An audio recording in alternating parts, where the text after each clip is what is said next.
Hello friends, welcome to Vedansh Nandan YouTube channel. ఈరోజు video అయితే చాలా ఇంట్రెస్టింగ్గా ఉండబోతుంది. ఎందుకంటే నేను కూడా ఇలాంటి వీడియోస్ చాలానే చూశాను నా ప్రెగ్నెన్సీ జర్నీలో. అండ్ ఈ సిమ్టమ్స్ ఉంటే బాయ్నా, ఈ సిమ్టమ్స్ ఉంటే గర్ల్నా, ఇది నిజమా లేకపోతే ఫాల్సా అనేవి చాలా ఉంటాయి మైండ్లో ఈ ప్రెగ్నెన్సీ పీరియడ్లో. ఇది కేవలం నా ఒపీనియన్ మాత్రమే. సో నాకున్న సిమ్టమ్స్ ఉంటే ఖచ్చితంగా బాయ్ పుడతాడని ఏం కాదు. ఒక్కొక్కరి బాడీ ఒక్కొక్కలా ఉంటుంది కాబట్టి వాళ్ళకి వేరే వేరే సిమ్టమ్స్ ఉండొచ్చు. సో నాకు అనిపించిన సిమ్టమ్స్ నేను మీతో షేర్ చేసుకుంటాను. సో బాయ్ పుట్టినా గర్ల్ పుట్టినా ఎండ్ ఆఫ్ ది డే తను మన బేబీయే అండ్ హెల్తీగా ఉంటే అంతే చాలు కదా. సో ప్రెగ్నెన్సీ పాజిటివ్ వచ్చినప్పటి నుంచి మనకి బాయ్ గర్ల్ అనేది ఎగ్జైట్మెంట్ ఉంటుంది. ఎవరు పుడతారనేది మన చేతుల్లో ఉండదు కదా.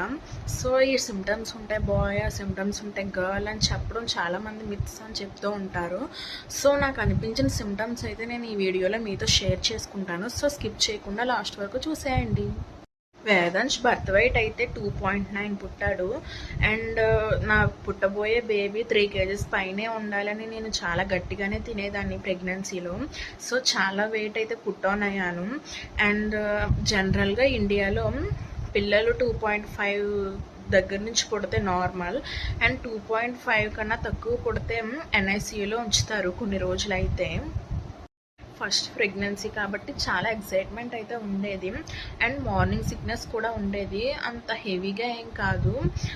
అంటే బ్రేక్ఫాస్ట్ తినేదాన్ని, స్నాక్స్ తినేదాన్ని, మిడ్ డే స్నాక్స్ తినేదాన్ని, లంచ్ తినేదాన్ని, బాగానే తినేదాన్ని. అండ్ వామిటింగ్స్ నాకు ఎక్కువ నైట్ టైమ్స్ అవేవి.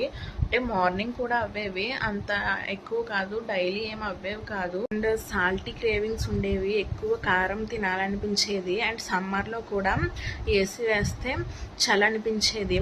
అండ్ నెక్ కూడా బ్లాక్ అయ్యేది. డాక్టర్ని అడిగితే ఇవన్నీ హార్మోనల్ ఇంబ్యాలెన్సెస్, ఆఫ్టర్ డెలివరీ అంతా సెట్ అవుతుందని అయితే చెప్పారు. నా బేబీ హార్ట్ బీట్ అయితే 150, 160 ఆ రేంజ్లో ఉండేది.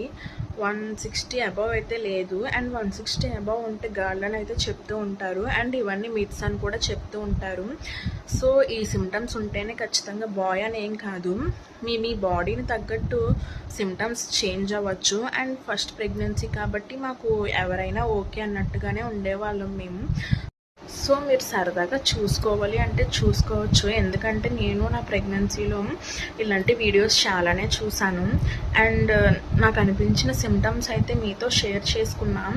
ఐ హోప్ ఈ ఇన్ఫర్మేషన్ కొద్దో గొప్ప మీకు యూస్ అవుతుందని అనుకుంటున్నా. సో ఈ వీడియో అయితే ఇంతే. మళ్ళీ నెక్స్ట్ వీడియోలో కలుసుకుందాం. బాయ్.